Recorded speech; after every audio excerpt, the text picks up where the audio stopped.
is working. I think it is, isn't it? It says chat. Yeah, it's just so teeny tiny. Can make it a bit bigger, can we? You have to unlock it and then make it. Chat. And then make the width, the height. Make the height a bit bigger.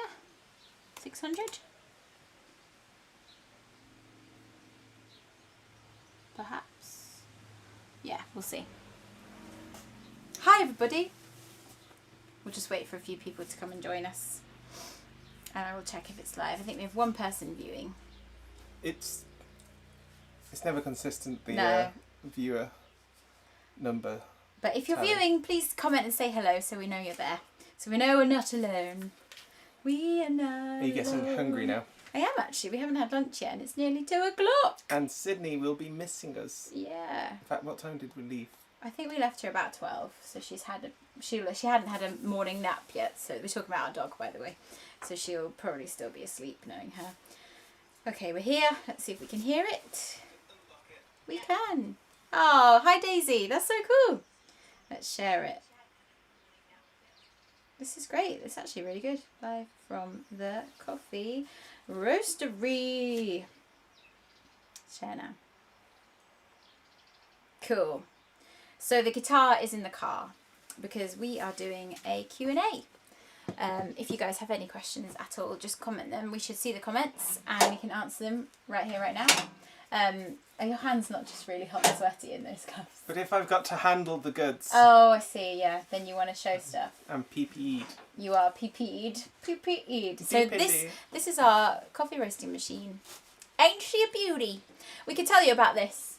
That could be our first Q&A that we make up for ourselves. The history of Joy the coffee roaster. Oh yeah. Named after my late grandmother. So before Joy, we had a teeny weeny 200 gram coffee roaster. Tabletop thing. Yeah, we could actually roast indoors if we wanted to. I know we're indoors right now, but we could roast indoors without an exhaust going out of the house. And then we knew that we didn't want to buy a brand new one because we couldn't afford it. Yeah, they're about 15 grand brand new. Minimum. Small ones. This is a small one because you can get ones that roast up to about 30 kilograms at a time. This roasts 2 kilograms at a time.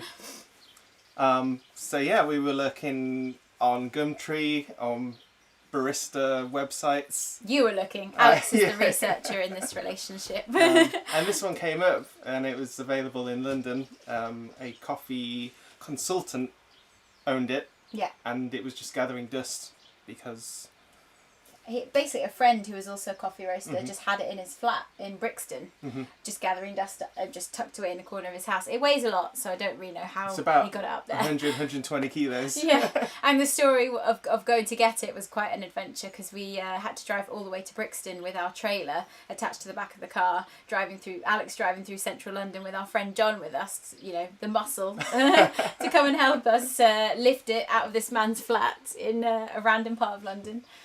And then we got it back and it actually needed repairing. It came in parts, didn't it? Yeah. I mean, I don't think you can see this part here, but there's a big tube that goes into the exhaust fan, into the chaff collector. Yeah. And this was, it had been cut, hadn't it? I think it had been cut because one part had to be replaced. There was a new motor on it. So it had just been cut and then sort of taped together with some foil, which wasn't ideal. Not very safe anyway. But fortunately we had... good friends. Yeah, who could weld for us. Yeah, and he did an amazing job. Yeah, I think we actually got quoted by the original manufacturers like €900 to get a replacement part, and our lovely friend Lee... it was £7,000 to get it all redone. Really? Yeah. That's ridiculous. Because it included shipping back to Spain. That was way more than we paid, double than what we paid. Yeah. So our lovely friend Lee, he actually welded this piece back together for very cheap, and then we got it up and running last... When did we do our first roast? I think June, July. So it's nearly been a year. Because it had to get all set up with this table. Yeah, and the gas had to be connected. Yep. So we have nearly been roasting officially for a year, but we sold our first bag of coffee in August, I think. But we've had a few questions. Rich said, how much mass do you lose from the roasting process? And how does it work? Okay, so the darker we roast it, the more mass that the green beans lose. Roughly, we account for about 20% loss. Maybe if we put 2 kilograms in, we usually come out with about 1,600 grams to 1,650. Yeah. Sometimes we put a bit less than 2 kilos in, but around 20% loss. Yeah. Each roast. Yeah. So how many bags of coffee do we get out of a roast? If it's the smaller half a pound Do you bags, want to go grab one to demonstrate? this is our Tanzanian. Tanzania. We get about 7 for every roast. And what we do is it comes out, it cools, Yeah. and then we bag it as soon as it's cooled. Yeah. And just clip it with the bulldog clip, Mm-hmm. so that when the orders come in, we can grind it to order. Yeah. And seal it. Yes. I was going to say something else. Something about roasting. Oh, maybe show what How does it work? what the green beans look like. Okay, And we then can show the whole do you want to process. grab a little handful of these? Yeah. You can see that. Wow, this is a really wide angle. Here's a bag of coffee. I'm sort of sitting half on it. This is new coffee. This is a new Guatemalan. Guatemala, which will be on sale next week, I think. Oh, that was the other thing we were going to do. What were we going to do? We were going to make the labels on Photoshop and show everybody how we make the new labels. Well, we're not going to make the labels right Oh, here, are we? No, but that was going to be something that we were going to do and I forgot and now I remembered. So this is the raw coffee. And we've had another question. Any idea how much of the loss is water? Is there any cool oils that could potentially be distilled? I'll stop with my weird questions. No, I really like these. These are really good questions because even if I don't know the answer, I'm going to find out. Yeah, I'm pretty sure. What I've just shown you here are the green beans. They at least double in size, don't they, Mm-hmm. when they get roasted? And so Just do a little we have. It begins with we charge the machine to anywhere between 180 degrees and 200 degrees. That's putting me off. Oh, sorry. Sorry. Keep going. We charge the machine to 180 to 200 degrees. Then we drop the coffee, the raw green coffee, into here, and the drum spins around, and then it gets up to first crack, which is around, for us, it's around 175 degrees to 183 degrees. I know that sounds really precise, but you watch so many of them that you go, yeah, I know what one this is going to first crack at. But that first crack is the point of when pretty much all the moisture has left the bean. Yeah. I mean, there's still going to be moisture in at the end, and there will be oils the darker you roast it. But at that point, it's like the sound of popcorn, isn't it? Yeah, it goes. Yeah.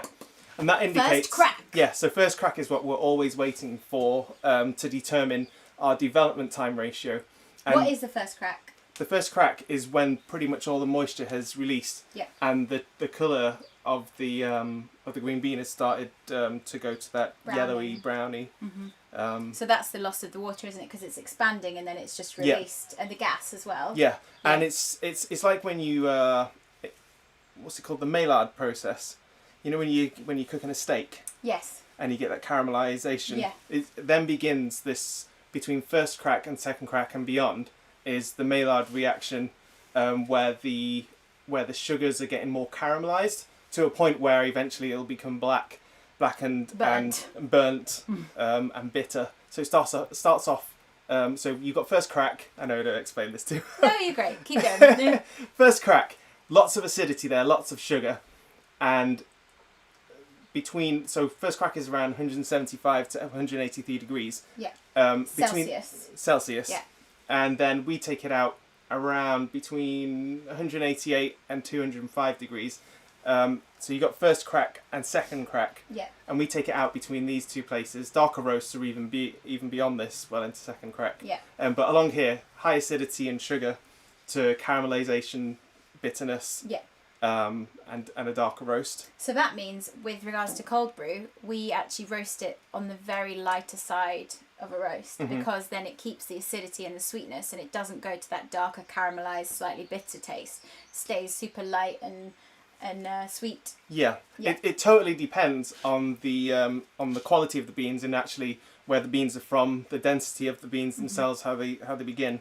The density is related to the elevation of the plant where it was grown. Yeah, because if it's higher altitude, it grows slower.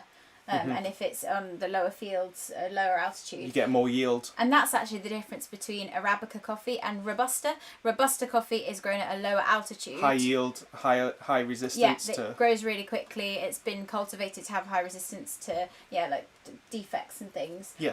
But it means that the taste is not as good. Whereas the Arabica coffee is grown at a higher altitude, so like up on the hillsides. So it grows a lot slower. and also is more susceptible to diseases, like plant diseases. Yeah, and generally less caffeine in Arabica, but it's classed as specialty coffee, isn't it? Yeah. Because of the quality. Yeah, I guess it's harder to mass produce because if you're growing plants on a hillside, you can't have these big machines driving through picking it all. Whereas if it's on a big flat terrain at a lower altitude, you just get these massive tractor things ploughing through, collecting all the beans really quickly on a bigger scale. Whereas I'm guessing most Arabica has to be hand-picked, I would imagine. Especially if it's on a hillside, yeah. Yeah, because how else would you get something in there? We've had another question. Yeah. If you wanted to make flavoured coffee, like vanilla coffee, how would you do that? I don't know. I don't think... That's not something that we would ever do ourselves, would we? Well, actually, there are... If you wanted a naturally flavoured vanilla coffee, you would look for... Well, we would look for raw coffee with properties of vanilla. Vanilla is one of the known aromas, notes found within coffees around the world. Yeah, it's like wine. You have wine that has different aromas, different flavours. You might have wine that tastes a bit more kind of citrusy or lighter or crisp, and then you have wine that's the other end where it's a bit more berry and richer and chocolatey. Coffee is exactly the same. It has all these different notes that if you had coffees side by side and you drank them all with loads of milk, you probably wouldn't be able to tell the difference. But if you drink them black and it's roasted fresh and it's single estate, then you can taste the difference. So like Alex said, there are certain coffees with notes of vanilla, but in terms of vanilla flavoured coffee, I'm guessing it just gets coated in like a flavour syrup or something. I don't really you could know. use syrups. I don't know if anybody's ever tried a vanilla pod, like a tiny amount of vanilla mixed in with the grounds. Maybe what and you then could brew do, it. as soon as it's roasted, you could scrape some vanilla pod and just mix it in with the freshly roasted beans. Yeah, and or then vanilla essence. A vanilla essence, drop it in. I guess so. Maybe. I don't know. We'll have to look into that. But we have tried coffees that taste vanilla-esque. Yes, but naturally, not because they've been altered. Next question. Thanks for the explanation, guys. Seems like a lot of variables to consider to make the perfect roast for a given bean. Yeah, we have made so many mistakes. But that's the great. Small batches. Yeah, it's great that whenever we make a mistake, it's only 2 kilograms at a time. Yeah, and sometimes we still drink it anyway. Just add loads of milk. So back to that. I know this is. This is what it's about. Okay, so I told you about the first crack. Why are you giggling? I'm not giggling. I'm just enjoying it. Okay. So we've got this. We're waiting for the first crack when it's like popcorn. It does the pop thing, and that indicates that this coffee is now drinkable. Yeah. But it needs time to develop between the second crack or when it starts getting black, and we have a sort of rule book. I forget the name. Everybody who's into the coffee would probably... Oh, the guy. Yeah. Wait, isn't it in here somewhere? Or No, might I be think on it's our at home. bookshelf? Yeah. Anyway, the rule, in addition to many I'll other find rules, his name. is that development time ratio should be no more than 25%. So we find the right balance between acidity and bitterness for each of the coffees that we roast. Help? Yeah, what's his name? Coffee roaster I want to guy. say James Hoffman or No, something like it's that. like late... Oh, I'll look it up. You asked me to carry on Yeah. speaking, but I was looking this up. What were you saying? Yeah, so we try to find the right balance that we think's right. I mean, you kind of get a gist of what works. Yeah.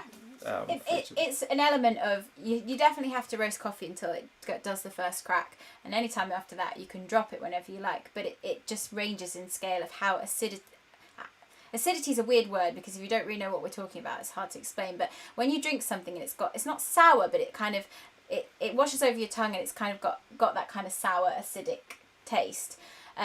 That can be quite unpleasant with certain coffees, like certain flavoured notes that go with that acidity just makes it taste horrible. Whereas other ones, you can actually roast it really light and the sweetness and the citrusiness is actually a desirable characteristic. For example, our Colombian coffees, we often roast them slightly lighter than we do, say, the Brazilian or the Tanzanian, which we roast darker because they have those kind of more chocolatey berry flavours that actually taste better when you take the coffee a little bit further. And for our cold brew, we roast it at the lightest we possibly can, pretty much, because then when you go on, you explain this next bit. The cold brew. Why we roast it light and what's the effect so of that. we've completely broken the traditional rules for breaking all the rules. for roasting for cold brew. Our development time ratio is about 18%. and that takes it to still within the first crack before it ends. So it's got the most acidity. If it has natural acidity, it's got the most acidity, but also the most sugars. And the reason why we've done that is because when you mix the coffee in cold water for 12 plus hours, it actually dumbs down the acidity of the coffee, so that you retain the sweetness, but you dumb down the acidity, and you have no bitterness at all because we haven't taken it that far. On the reaction. So it produces a really refreshing coffee drink. So it's got the caffeine but it's got sweetness, but it's got no sugar in it. So it tastes. I mean, we're just about to launch it. So if you guys are curious, you can buy. We'll have a discount code for the first order of our cold brew coffee, but you can try it for yourself. But from all of our experiments, we found that coffee that has citrus notes and sugar sweet notes work best for cold brew. So our Papua New Guinea, something that's really refreshing. Papua New Guinea that we have already works really well for cold brew, and I know a couple of people have already tried that, so that's really good. But we're going to have a Colombia specifically roasted for cold brew coming soon. Another question: how do you make coffee decaf? Okay, we don't do it. Yeah, we don't make the coffee decaf, but we've bought in green coffee that has been decaffeinated.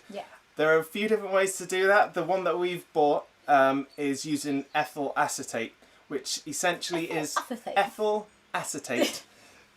And I think that uses, in the country of origin, I think this one's from Colombia, there's, panela? Sugar. Panela. Sugar is widely available, and you can actually use that to draw out the caffeine during the washing process. Osmosis, sort of? Yeah. And so during the traditional process of washing the coffee and drying it out, this is to dry it out ready for us to start roasting, they actually use sugar in a more complicated way than I'm explaining to draw out the caffeine, and that's just like a middle process, and then the caffeine, which must be within like a solution of sorts, gets shipped off to what brands that require. They send it off to Coca-Cola, I think, to add into their drinks. So ours is a natural way of decaffeination, but I think you can use different actual chemicals to do it. I guess the chemical way is probably cheaper, is it, but not as good for the environment, we base a lot off taste and sustainability and whether it's ethically sourced. But that leads on to, can you make cold brew with the decaf coffee? And you certainly can. Definitely. Somebody asked that the other day. Any more questions? That was really good. That was very thorough. We were going through the machine. How does it work? So how do we roast? The beans go into the hopper. The raw green beans? Yep, and when this is charged up to temperature, this has a drum inside that is going round and round. We can't actually control the speed of the drum, but it makes consistent roast. So when it gets up to the charged temperature, we let it in, and there's a sensor inside that tells the computer there are beans inside the drum now, and the curve begins, or the preset temperatures that we've given set it all. So it has a starting temperature. We drop it in at the starting temperature, and then the temperature of the whole thing automatically drops because bottoms out. The beans are cold, but the roasting machine is hot. So the temperature bottoms out, as you said, and then it starts to rise. And the rate of rise is what we have to really concentrate on to make sure it doesn't just bake it and it's a lot like blasted. It's a lot like the R rate, isn't it? That we hear a lot about. No, that's right. Prove it. Go on, explain. That you want the rate of you want the temperature of the coffee to be constantly going up. You want the speed of which it goes up to be dropping. You don't want it to be going whoa and skyrocketing. You want it to be kind of steady but also dropping at the same time. And when it hits first crack, there's going to be a little spike because that energy is being released, and then after that, you don't want to be. This is this development time ratio that we're talking about. We don't want it to be plateauing and baking it. We want it to still be going up to our target temperature. That we only learn from. We've got another question that's really relevant. Thank you, Shorty. These questions are great. How long does it take to do a roast from start to finish? Anywhere from, with this machine, I don't think we've ever done 7 minutes, but I'd say 7 minutes to 14, 15 minutes. I was going to say 15, yeah. It's quite quick. We can do 4 roasts in an hour. Yeah. On a good day. If we're in the McDonald's,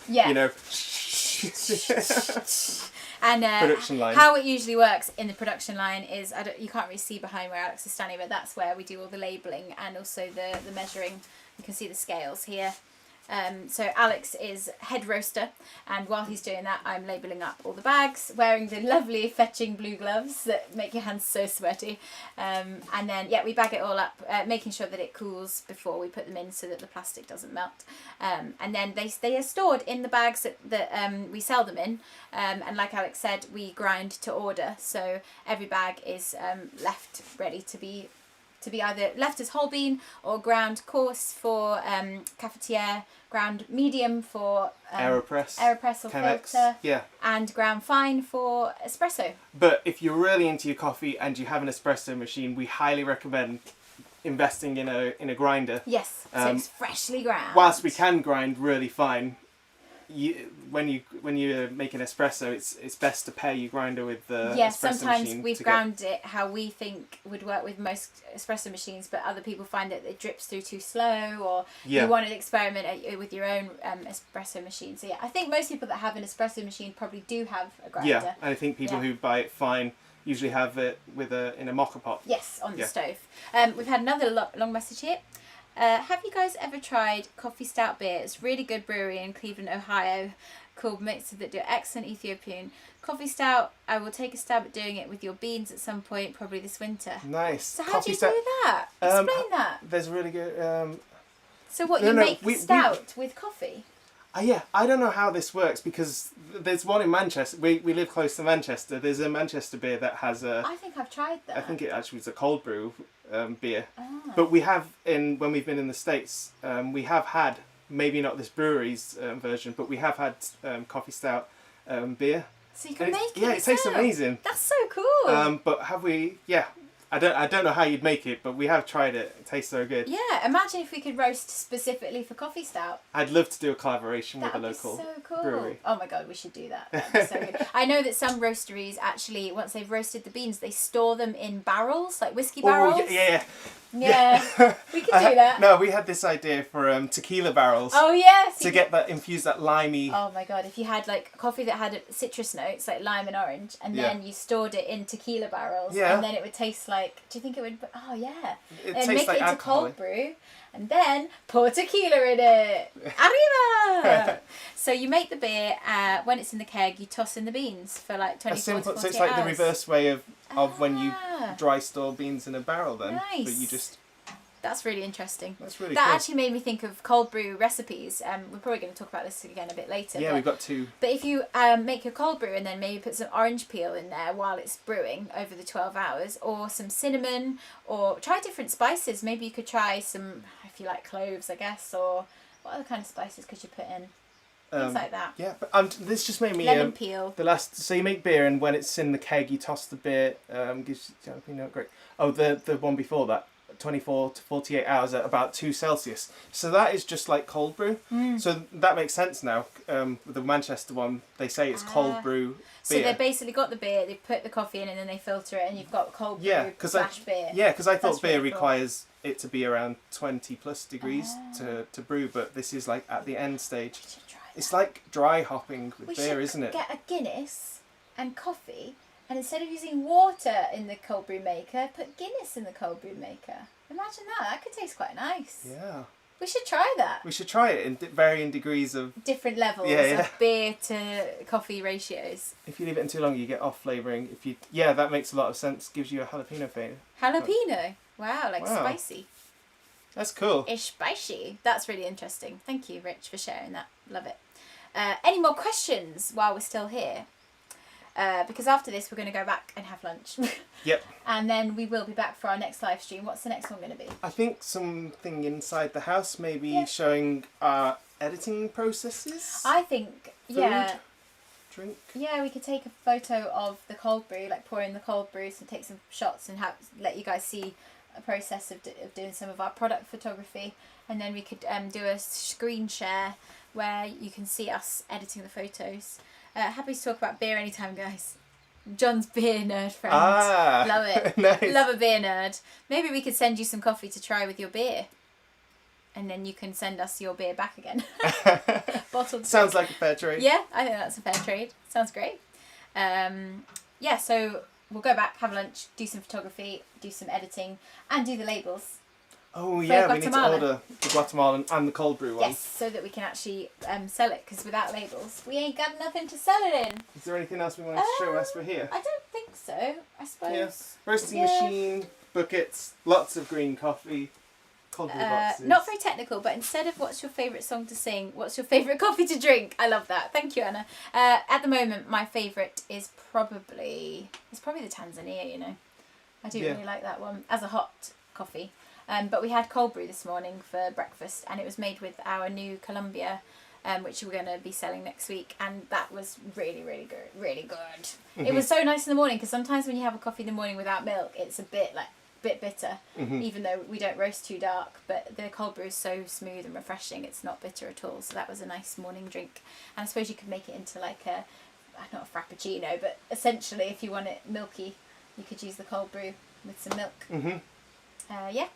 Yeah. What about yours? Well, we both have we found that different we have tastes, different preferences of coffee. Whilst you like the darker cherry ones. Berry. Yeah, berry. I prefer the more acidic ones, which I'm learning that not everybody likes. Yeah, that's true actually. Yeah, which is good to know. Yeah, it's a mixed palate. So I'd be more for the Colombian, the Papua New Guinea. How long does green coffee last? Does it store well, or do you need to roast it quick? Does it change the roasting outcome if the green beans were old/young? Can you drink cold brew hot? 2 questions there. So the moisture level of the green beans is an important factor for determining how much we roast. I think it also changes when the first crack is. If the beans are a little bit more moist, the crack will be later. Yeah. How long does it roast? Well, how long does it last for? Yeah. It will typically last for a year, at least a year to 2 years. But it also depends on how long has it been sitting in the country of origin. At the port. At the exporters. I think, quote me if I'm wrong, I think in some, is it Yemen? Sometimes they just sit there for like a year, 2 years. It's desirable coffee. Yeah. But it just can't get on the boats for whatever reason. But it's a dried good. It's not non-perishable, but and the place, it can go off. Sometimes they're stored in I don't know if you can see this. Oh yeah, hermetic bags. These plastic. These are called Grain Pro bags, or different branded one. It just means that moisture can't get in, so whatever the moisture level is remains the same. Yeah. So this will probably make it last a little bit longer than if it wasn't in a Grain Pro. Yeah. Grain Pro bag. Move that out of the way. Next question. Can you drink... Oh no, that was if the green beans are old or young, does it change the outcome? We haven't experimented because we've only ever bought the coffee, roasted it fresh, and then just bought new. And I keep my eye out for the new lots that come on. So when, it's usually what's just arrived in port. That we buy in the last couple of months that we'll buy in. Yeah, so I bet there is a difference. I'm sure there is. I'm sure the quality of the raw bean degrades as time goes on. Well, they do go on sale actually. Really, offcuts. Yeah. I wouldn't like to try it. Because we're such a small roastery, we hand roast and it's small batch. Our business model dictates, and we'd also want to do this, to buy the best quality beans that we can afford, which is the freshest, the best tasting ones, because we also don't do blends. Yeah. So we get the best that we can so that we can sell it for the best price that we can get. Can you drink cold brew hot? Big Peter has asked us this before. I think you've tried this, and we have tried it since. Yeah. I don't think it works. It tastes a bit wishy-washy, I think.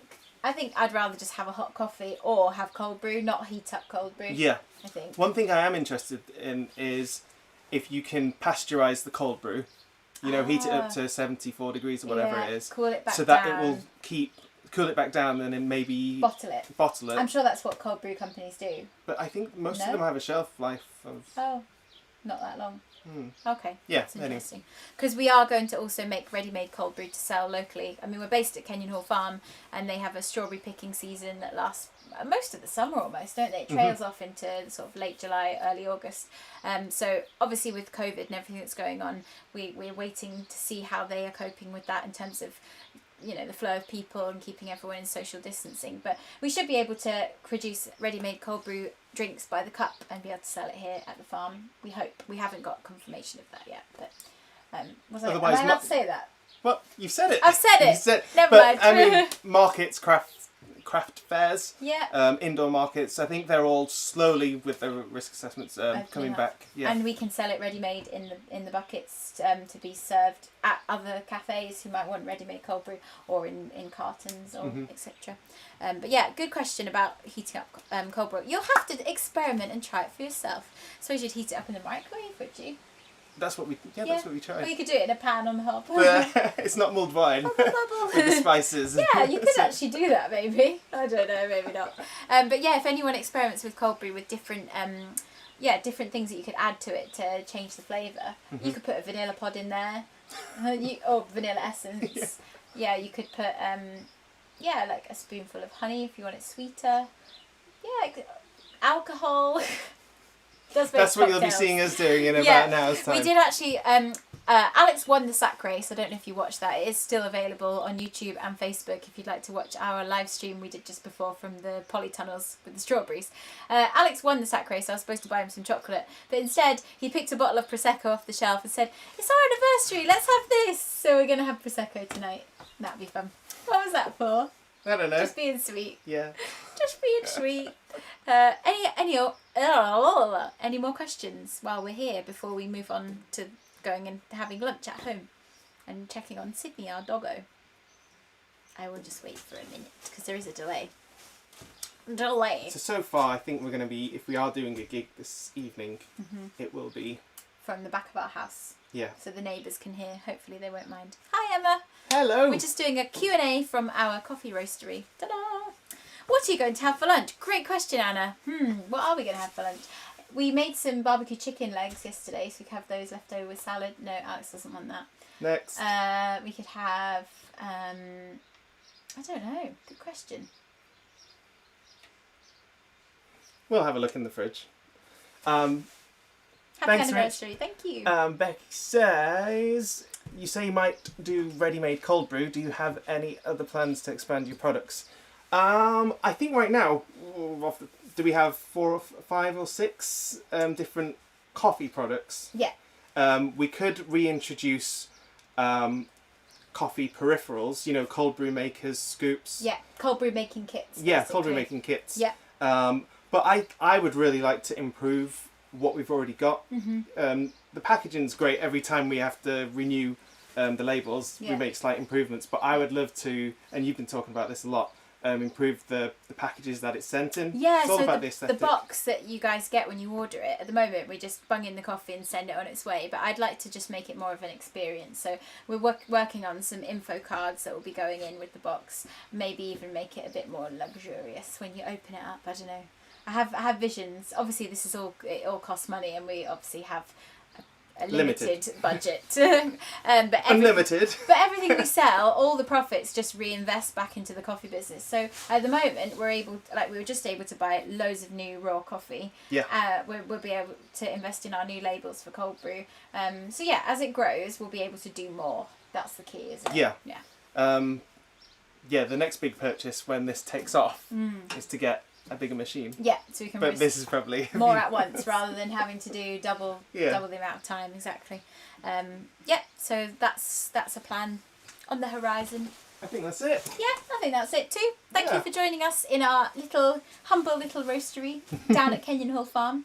Oh, that reminds me, before we go, I've mentioned it before, but we're doing a giveaway on Instagram, one day only. So if you enter it today, you have a chance of winning 5 bags of coffee.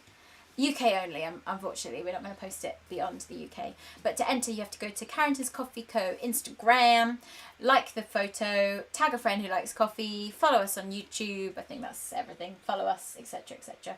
But the more people that enter it, the more it will be seen. So that's how the algorithm works on Instagram. So if you guys want to help us out, even if you're not that bothered about getting free coffee, donate. Yeah, you could just get involved, and that would really help us.